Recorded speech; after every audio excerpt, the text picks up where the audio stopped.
Right, we will be starting our final session for today, which is about SysML v2, ontology. We have three speakers. I will start the session with giving an update on the status of implementing SysML v2 ontology. Then this will be followed by my colleague Chris Delp from JPL, who is leading a project called Flexo MMS or MMS Flexo, which is actually adopting this ontology and using it to realize a web service for managing SysML v2 models with an RDF database.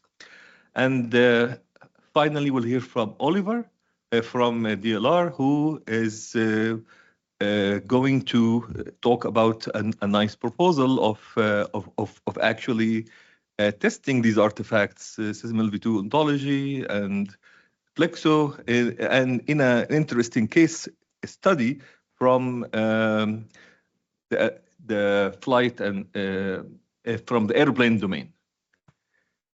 So I will be kicking off the session.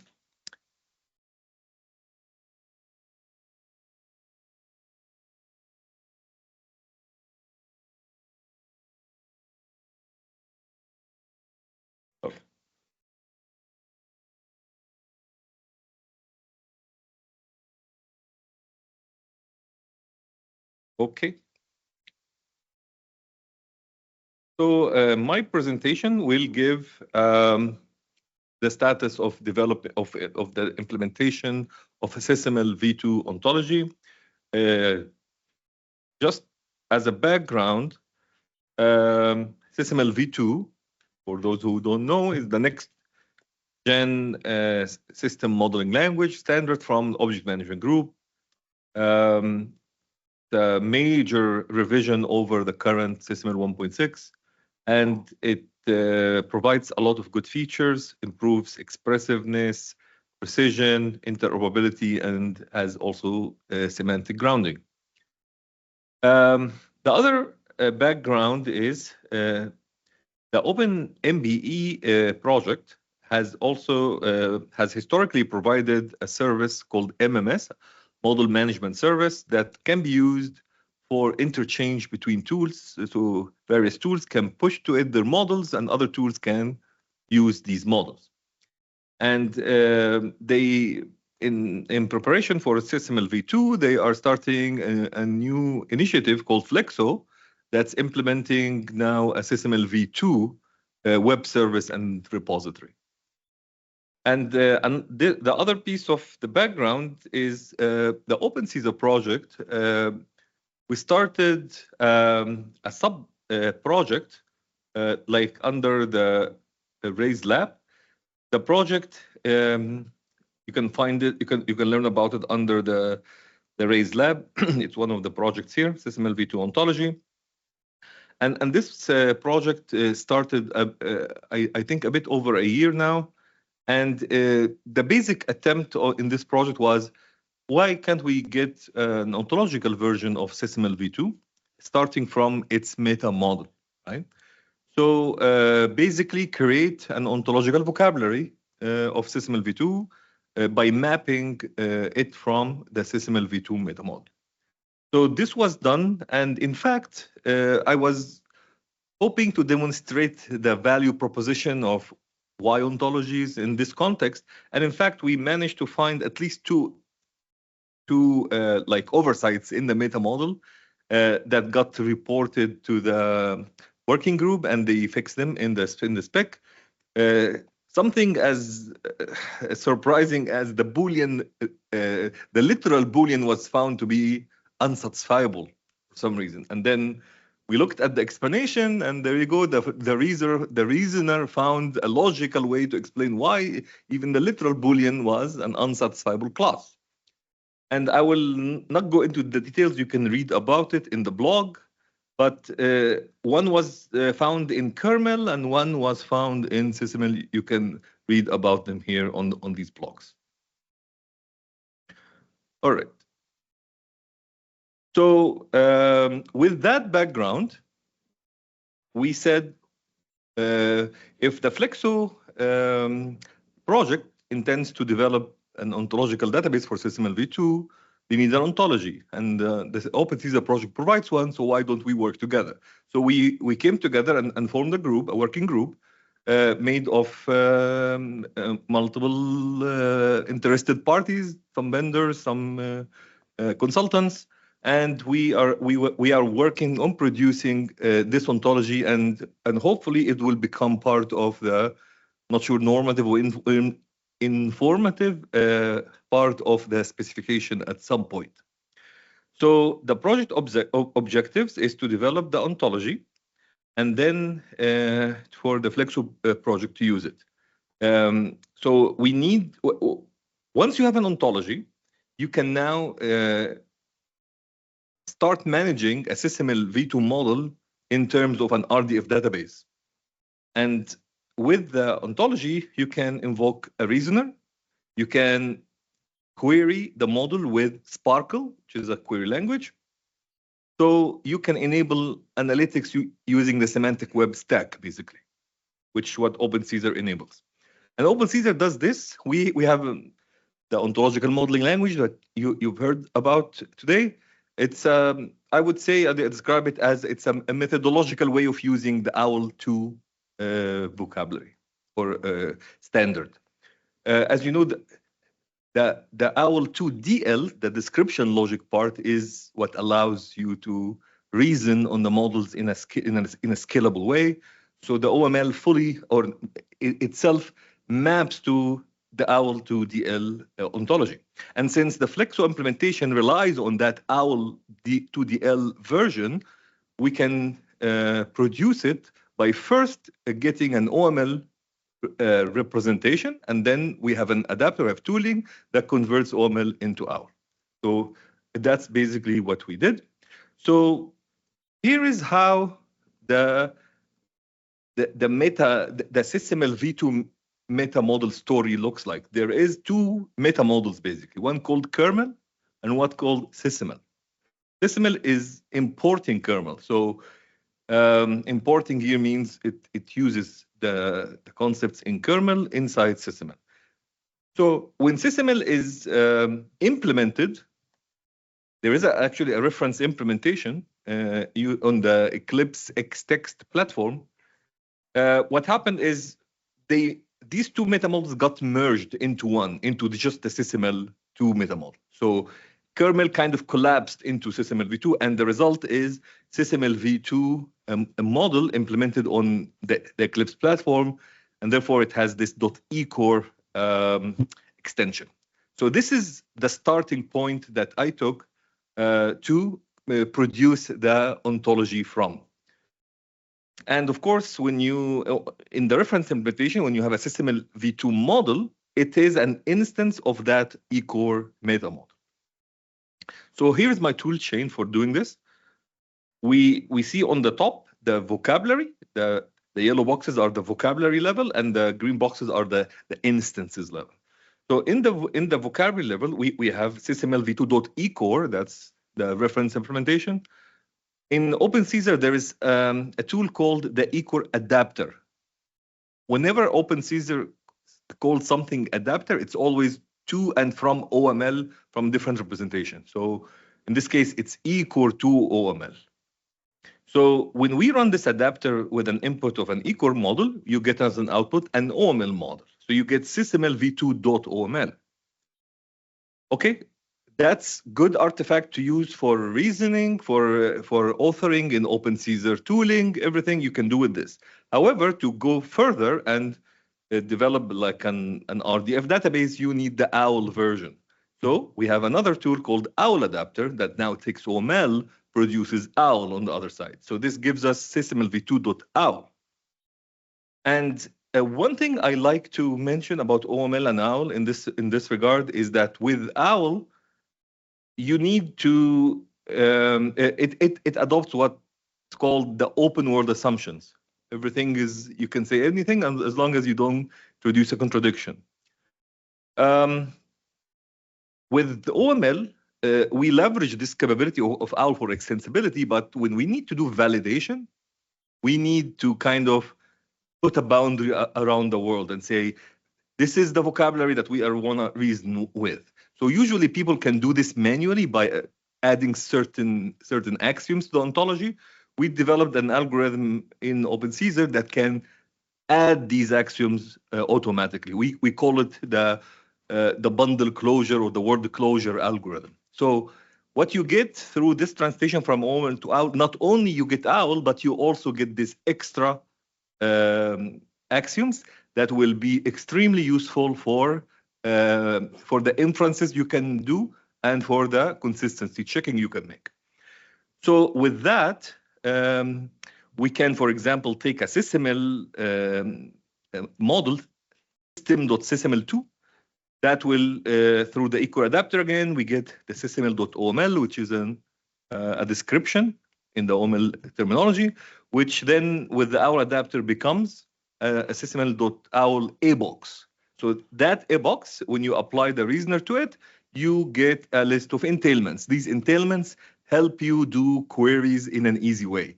Instead of having to do all the inferencing in the query itself, making it complex, the reasoner is doing the heavy lifting and your query can be very simple, which lowers bar for analysis. So the original, like the A box, the T box, and the entailments can then be loaded into a triple store, an RDF database, and which has a query endpoint. All analysis tools can now reach out to that Sparkle and fetch information from it. So this is, for example, how the SysML v2 vocabulary that was generated in OML looks like. You can see here familiar, if you're familiar with SysML v2, the terminology. A class called definition inherits a class called classifier, and it restricts the is variation property. It restricts its multiplicity or cardinality to exactly one. Scalar property is variation, is a property of definition, and it's a Boolean, and it's functional, meaning it can only have a maximum one value, and so forth.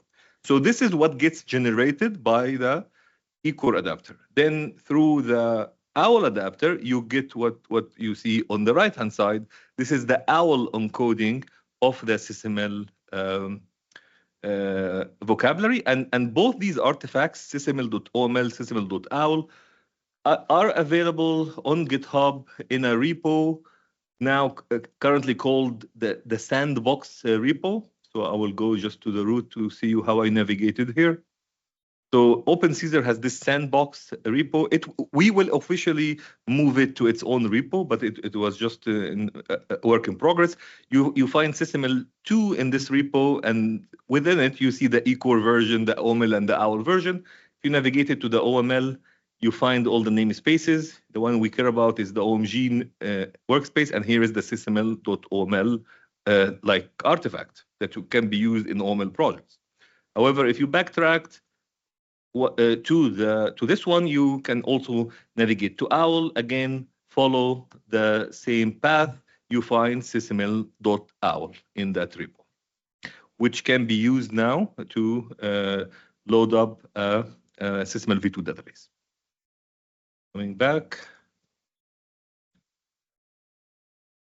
So, was that mapping straightforward? Well, to a degree, but we had to do some decisions because SysML v2 is designed originally with MOF, which doesn't have all the exact mapping to OWL. So, for example, and that one was maybe easy. The SysML like IRI, or the unique name of SysML meta model, has a date, and this is their way of expressing versions. However, there was consensus in the group that we want to keep the SysML v2 IRI stable, i.e. it doesn't change with the different revisions. So we made an explicit decision to strip off the date and keep it only SysML. Another decision we made is the primitive types. In developing the SysML meta model, there is a library called the primitive types library. That library defines all the simple data types like Boolean, integer, and whatnot. So when we map this, they also get mapped to their primitive type ontology. There was a consensus that we don't want that. We want to map them to directly the OWL or XSD simple types. So we did a mapping such that if something if a property was typed by primitive type Boolean, instead it gets typed by XML schema Boolean, which is the more native data type of ontology. Another decision was about order. As you know, MOF supports the notion that properties values could be ordered in the collection, an ordered collection. For example, the list of attributes in a class is an ordered collection in SysML or in MOF in general.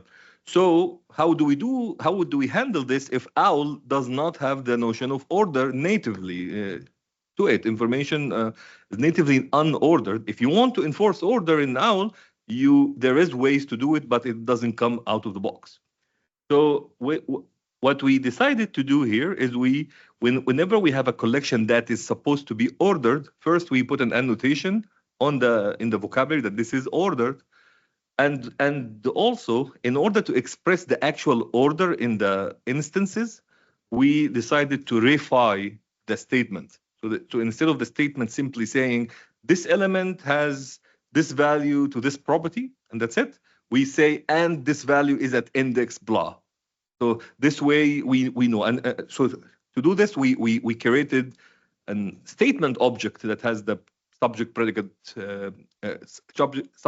object and index as a fourth element. This way we can express order. And finally, we had to deal with name collisions. So in OWL, all the property names are in this namespace of the vocabulary, of like the equivalent of the package in SysML. Where in SysML and MOF, the properties are in the namespace of classes. So you can find two properties with the same name X within two different classes. So if we use the simple name, we will get collisions in the ontology. So we had to do something. We tried different approaches. What we settled on is to prefix the name of the property with the name of the class.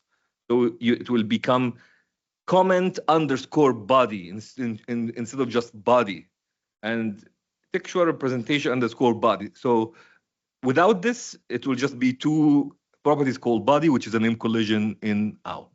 So that's a decision that we had to do to avoid the naming collision.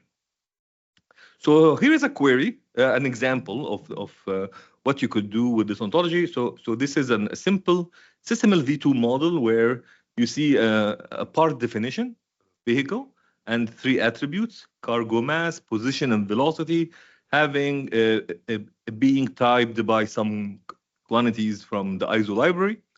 And when you want to analyze that, like imagine this it got translated into the ontological representation, you can write a query that looks like this: find me a part definition, a PD, which is of type part definition.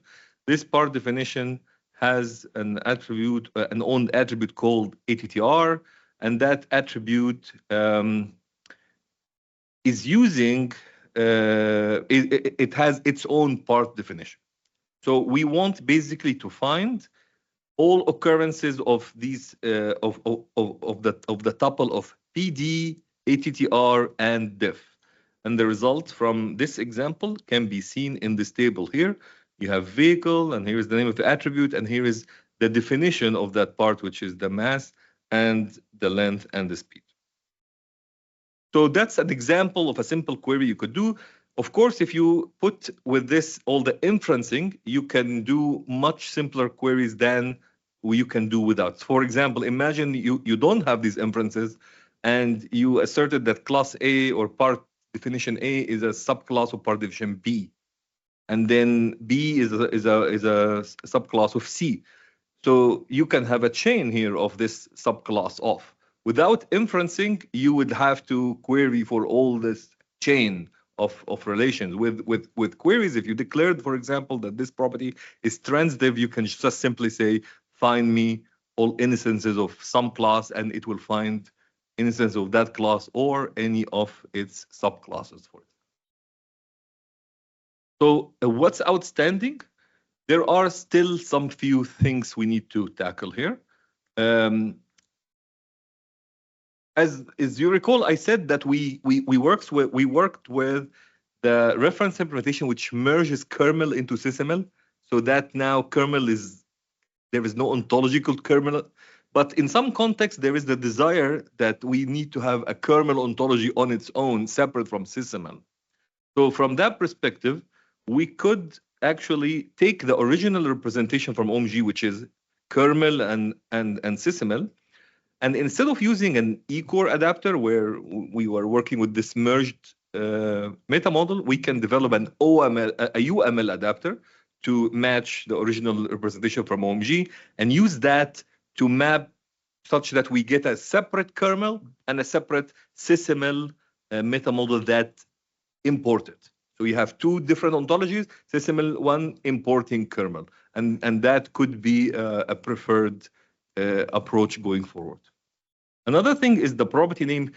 Some of the members complain that all the properties name now become so big because they have the class name attached to them.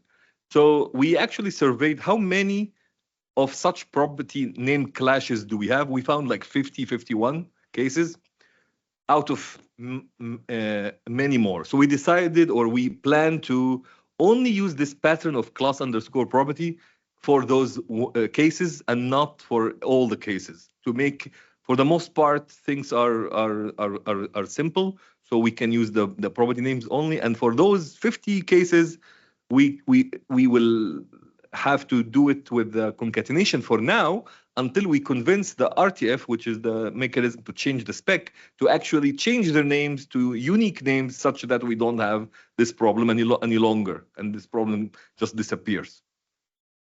The last issue is some people also complain that, hey, why do we have this fourth like axiom about order?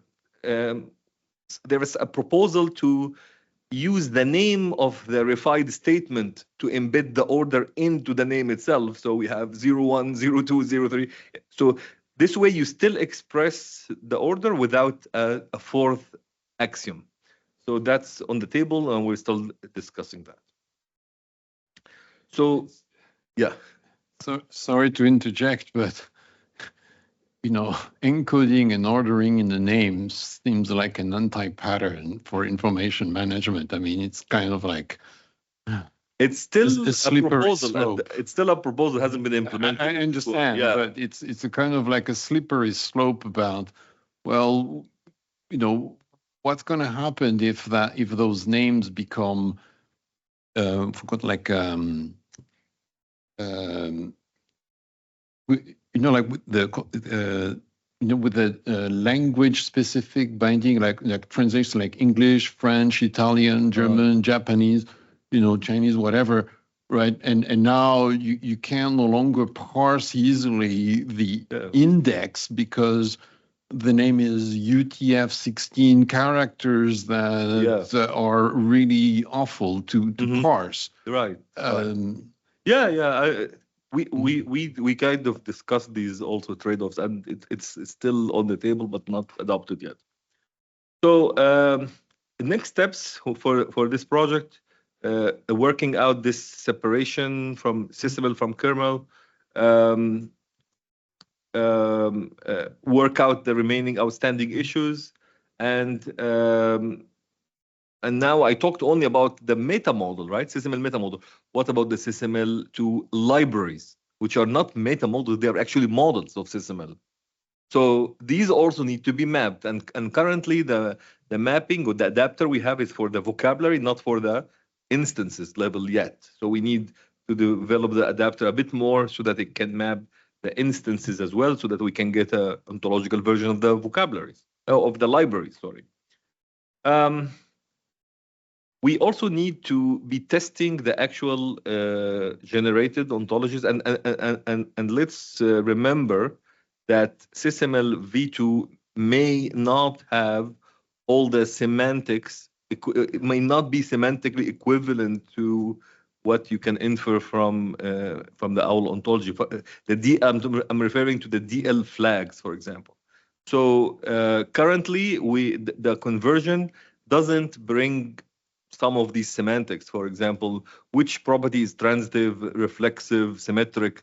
This information is not in the meta model, so this needs to be added somehow, either in the original model through annotations or after the fact another ontology. We still need to decide on how these things will be done. And in general, we are trying to collaborate with the SysML2 community that is not only interested in an ontology like this, but they're also thinking of integrating with something like the OSLC project, which also has its own notion of ontology. They call it shapes, resource shapes.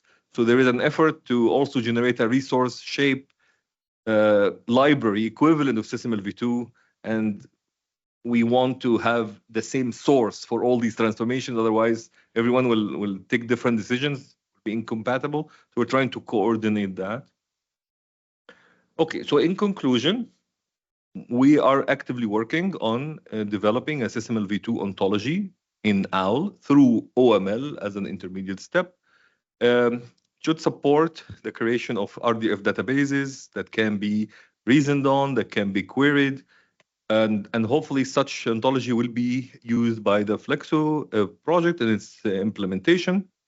And we are collaborating closely, the OpenCaesar team with the OpenMBE team and the larger ecosystem of SysML v2 to explore where can we show the value proposition. So one of the talk you will hear from Oliver will be a step towards making this more concrete and valuable.